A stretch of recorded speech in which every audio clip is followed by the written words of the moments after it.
Hey guys, it's Ben the Coin Geek at Old Pueblo Coin in Tucson, Arizona, where we have a brick and mortar store.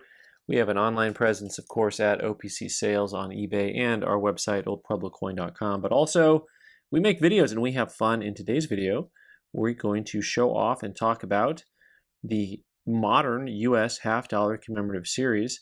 I happen to get a group of these in certified all Proof 69 deep cameo.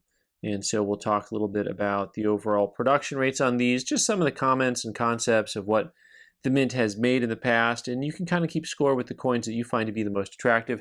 This 1982 half dollar for George Washington is the first commemorative half dollar struck since the mid-50s, when you were all said and done. Of course, the original Colombian half dollar had been struck 90 years previously in 1892. This is struck out of 90% silver, and that is a big difference from everything else that's going to come down the road. Always as always, we have horses and George Washington and buildings, things that actually make for really, really nice designs, in my opinion. Generally speaking, a good-looking building, a building well done, can come across really, really nicely.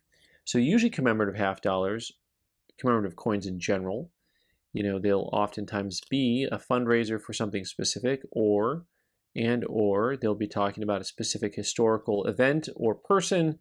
And so here, the 1986 Statue of Liberty from our good friends in France who gave us the French fry. This is one of the most memorable coins from my childhood. It's very interesting because a lot of these are coins that I collected as a kid, and so I have a little bit of nostalgia tied to them. Most of your commemorative coins, half dollars, from the entire series that the US has made are pretty affordable. Most coins are going to be in the probably $10 to $25 range, even in a Proof 69 deep cameo. A lot of them will probably be more expensive if you get into 70s. This George Washington coin they made literally millions of. This Statue of Liberty coin from 1986, they also made a gold $5 piece and a dollar piece that go alongside of it. This guy here, the half dollar, the Proof 6 million. But the uncirculated, they only made 928,000. How's that? One of the other things that you'll notice in this entire series is there will be issues where they made the dollar and the $5 gold piece, but the half dollar they did not make, and on many years. So we're skipping from 82 to 86, and a part of that is, as I understand it, there's a different law for the act of Congress needed between making certain coins, and so that is actually a thing. So 1989, the Congress bicentennial. Young man, who do you work for? This is an okay design, although it does have a building on it. It's still not one of my favorites. I think that, this is confusing for anyone who's looking at it. And, sometimes you want to be able to look at something and know exactly what it is or what it means. And you're like, I've seen Rio before. Are we having a carnival? But, that, of course, is the top of the statue. And so it can be a little misleading, or for someone who's not very well cultured, which is most of us. So they made 767,000 of those. Once again, the uncirculated version, they made 163,000. So once again, just a fraction. So the Congress, so we got G-Dub, we got the Statue of Liberty, we got the Congress, and next up, we get to a landmark, 1991. The Mount Rushmore coins came out. And of course, obviously, they went with a pretty easy to pick design on the obverse. And the obverse of the dollar looks similar. And then, of course, the reverse of the coin, you went with a bison. It's not looking exactly like the coin that you'd see. Not exactly like the buffalo on the buffalo nickel, but awfully close. Awfully close. Golden anniversary. And so you start seeing mintages continue to drop. Proof coins still in 700,000 range, 172,000 on the uncirculated coin. And once again, no silver. The 92, what do you got here? We got a couple coins that came out in 92. So in 92, there were the Olympics. I remember a lot of things that are commemorated in due time because of coins. So, for example, I remember when certain events happen because I think of a coin and then I can remember if it happened during the time period or if it was commemorating something. Either way, it helps me remember points in history. Citius Altius Fortius, once again, if you didn't know, when people try to pass laws to outlaw other languages, e pluribus unum would be banned from our coins. It's just a fun fact. And all of our legal documents we've ever made that have any Latin on them. So, unintended consequences. So the gymnast on there on the $50, 1992. That is a coin with a mintage of just over 500,000. The uncirculated version, you're going to have 161,000. Also, 92, we actually got two $50 that year because we got good old Christopher Columbus, the quincentenary, right? I'm ready to have a party.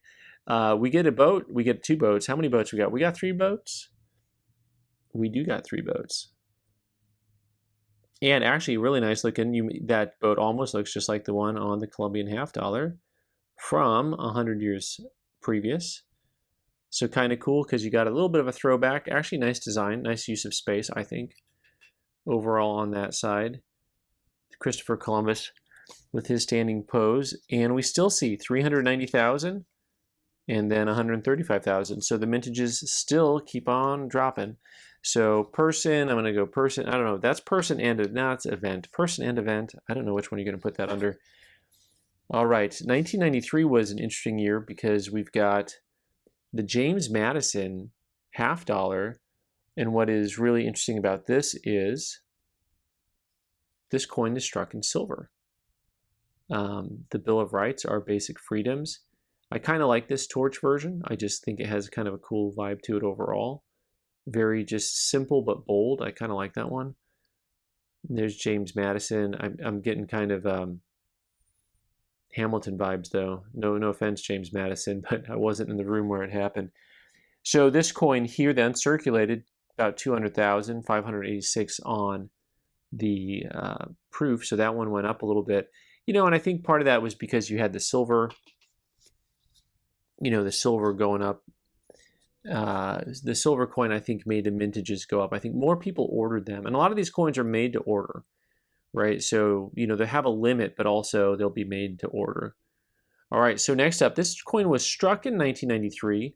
It's a dual dated coin, 91.95. It's actually, I'm trying to think if we have any other coins really like this. This coin was struck also with $1 and a $5 gold piece. I have not been mentioning that throughout the series, but a lot of these coins, in fact, I think all of them have at least $1 paired up, if not a $5 gold piece as well. And overall, you've got, looks like a bomber on there, and the V-Day, V is for victory on that. And then you've got the three different uniforms here. And we've got a whole lot of action going on the back with some palm fronds. Looks like some spent shell casings. Pretty detailed, actually. I'd expect from the 90s some 8-bit technology here, but that's actually looking pretty good. And the mintages drop even lower here. You've got the proof at 317,000 and the uncirculated at 197,000 on that. So this is definitely on the event side. I'm not actually categorizing these properly here, but places. These all feel like places here. Monuments, Statue of Liberty, Congress. All right. And then all those were dated 95. Well, I still got some 94s to get through before I get to my 95s. The World Cup, this is one of those coins that I always know when the World Cup was held in the US of A, because here it is in 1994 in coin form. Of course, the dollar and the $50 have identical reverses to them. And of course, the denomination is different. Thank you. But the rest of the coin is the same. The obverse is different. And the gold coin has the trophy on it. Interestingly enough, this coin actually jumps to 609,000 issued in proof. So clearly soccer actually had a bigger role than I thought back then. I have this thing about soccer not becoming popular until recently, which I think is relatively a truthful statement. All right, so after that, we're going to go into the Civil War. That is not the Civil War, unless this is the Yankees and Red Sox. 95 Civil War. Famously, this coin was issued also in a 3-coin set that had the dollar and the half, but it was issued in a holder that looked like it was from the Civil War era. Very cool. Nice looking cannon, enriching our future by preserving the past. So 330,000 of these guys were made, 119,000 on the uncirculated pieces. And so certain coins will always stay a little bit more popular, and it tends to be that a lot of the military and war-related items tend to, because people have a lot of nostalgia towards that. They have family and stuff that served in the military. Next up, the Atlanta Games of 96. And the coins were issued in 95 and 96. And there's like a whole litany of coins that were issued for this, because you had the coins both in uncirculated and proof. You had basketball, baseball, swimming, soccer, and those are the half dollars. Then you get into the dollars, you run more and more of the events. And you'll see a lot of them have mintages that were pretty low, especially the uncirculated coins. And some of those are really hard to actually get in MS-70, Paralympic. So there's certain ones that you'll see popping off the page here. But we do have a number of these to look at. I think there are 4 different. There was the, here's the baseball.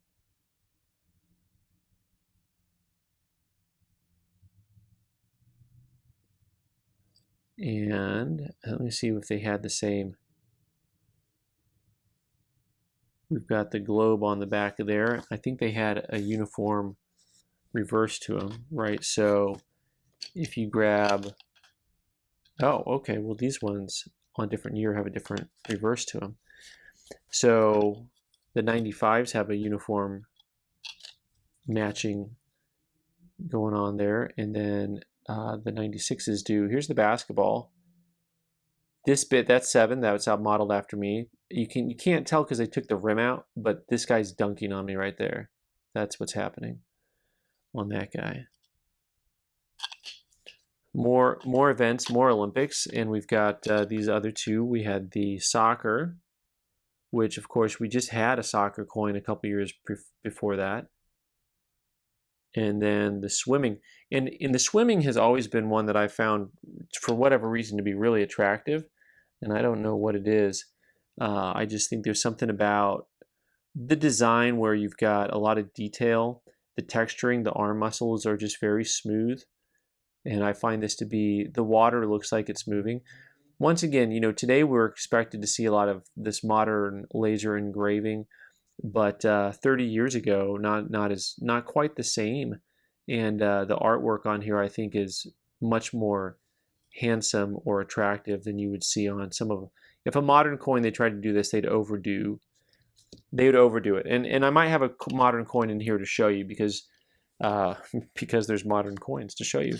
So from 1996, you don't see another half dollar until after the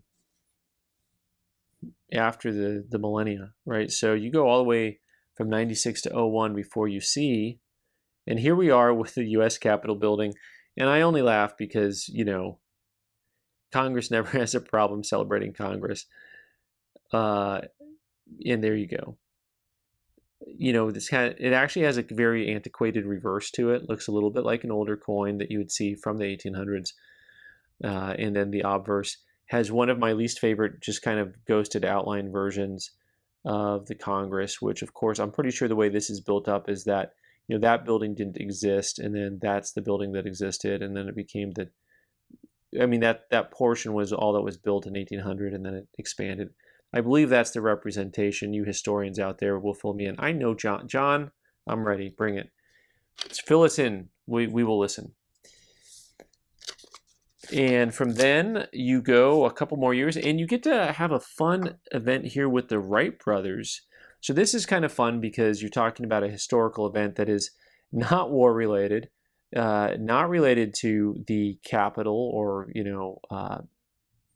something paid for by, the Olympics. It's something that is actually a historical event that people generally look to as flight took place at Kitty Hawk, and I know there's all the debates about all of the things, but you know what? I'm not here for that. I'm just here for coins.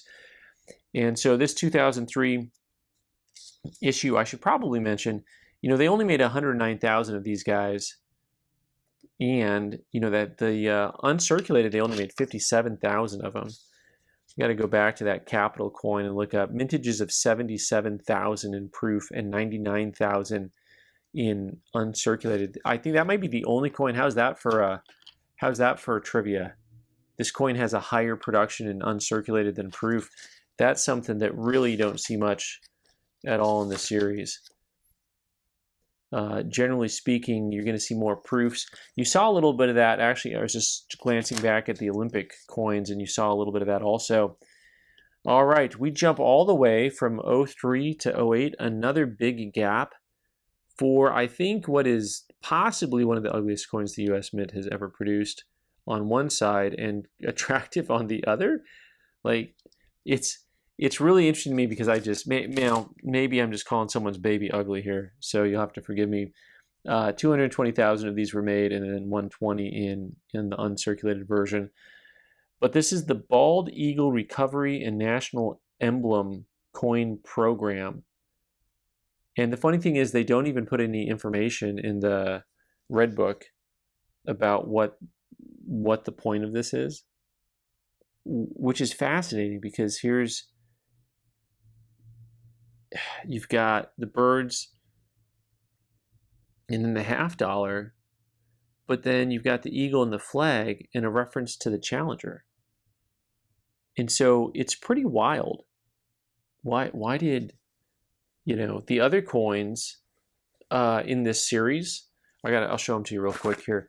The other coins in this series do not have, they have the eagle and they have like this kind of, stylized version of what a classic eagle, heraldic eagle would have looked like. And the gold coin has, a more standardized looking heraldic eagle and then a couple more eagles. So, but the $50 pays homage to the Challenger space program, right? And so it's really interesting that it's just kind of almost, I don't know if you want to say snuck in there or an afterthought. I'm not really sure. By the way, I don't know which program to put that under, so we'll just keep moving on with our program here. You go from 2008 and you have another long hiatus. Actually, I don't have, well, the Army is actually next, the 2011, but I'm pretty sure I don't have that one. 2011 Army? No say. And so we're going to go to the 2013 5-star generals.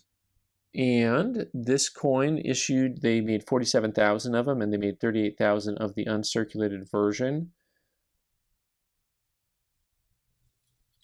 Also, probably among my not so favoritist coins produced. And a part of it, if you just want to talk aesthetics, you can. Nothing wrong. It's got a coin, kind of looks like a coin. It's round, has a denomination, has a date. But this just does nothing. This is, if it just feels like you're only hitting like one target audience, which, by the way, if we can be honest about the coin, in the coin industry and the U.S. Mint's position in it and how hard it is to actually put coins out that appeal to the masses. Now, I felt this one really hit the spot because this one has, I think, a clever use of technology. This was the U.S.'s first domed coin.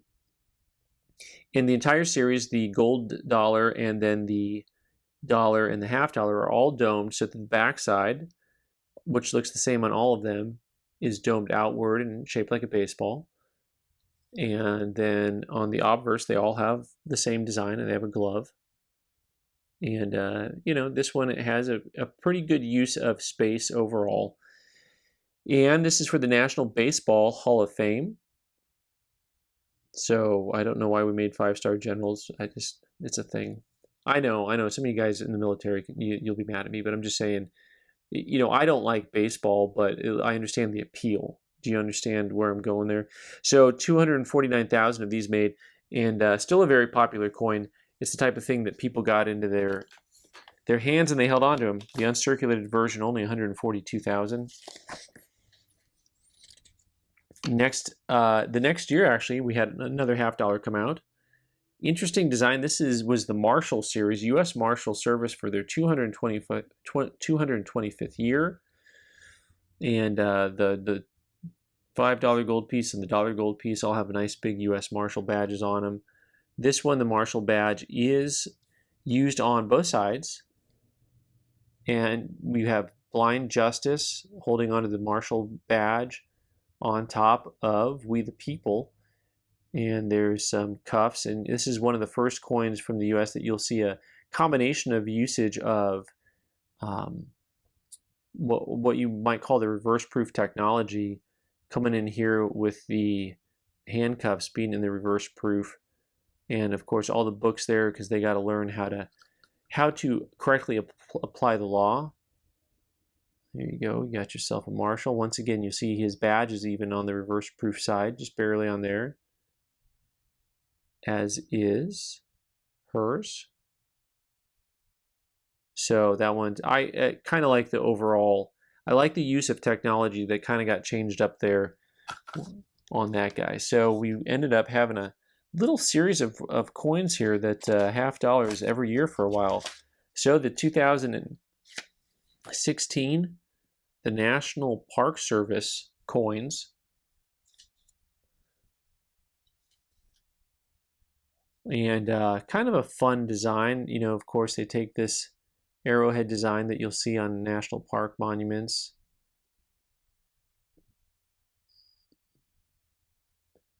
Stewardship and recreation. Nice combination. Pretty cool overall. And the National Park Service.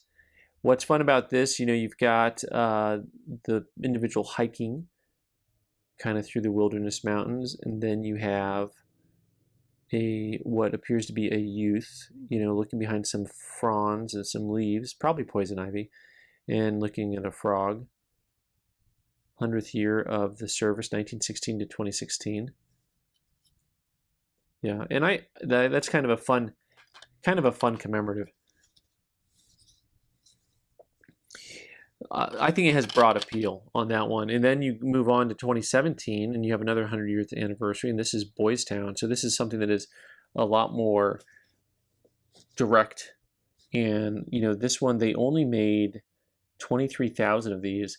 That Park Service one, they made 54,000. And so you can understand the actual demand level based on mintage on a lot of these guys. Let's take a closer look at this.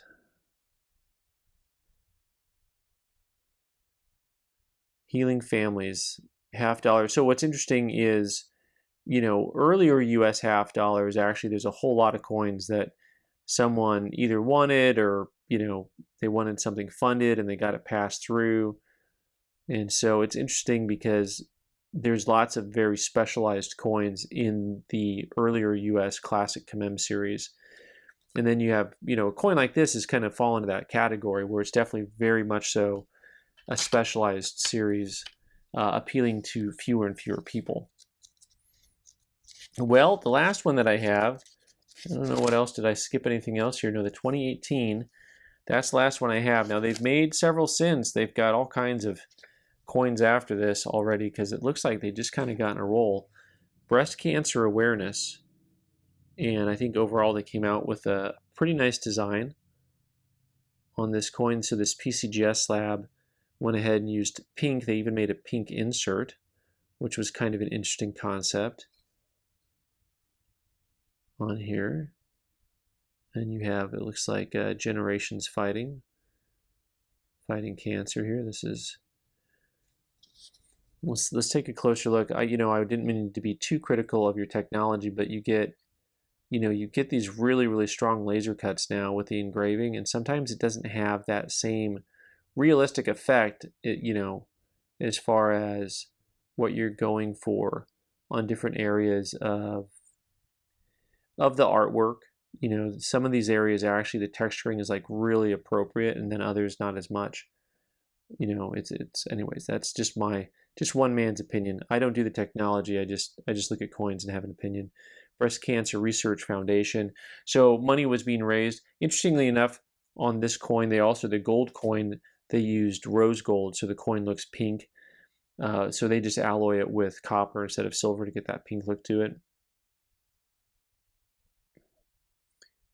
And this coin here, intriguingly enough, only 22,000 made, and the uncirculated only 11,000. So kind of a neat coin that you can purchase. I mean, the uncirculated version at 11,000, got to be one of the lowest mintages I've seen on a $50. People just aren't buying these on the open market. I think probably because the mint just wants too much money for them, and then on the secondary market, eventually they become less and less. Anyway, fun stuff. And like I said, most of these coins, 10 or 20 bucks. Some of them, like some of the newer ones, the breast cancer, I think that's probably in the $30 range, but I'd have to look it up. Some other time, maybe we can compare and contrast. But that's kind of the basic run of coins that we've had from 1982 to 2018 in the commemorative $50 series.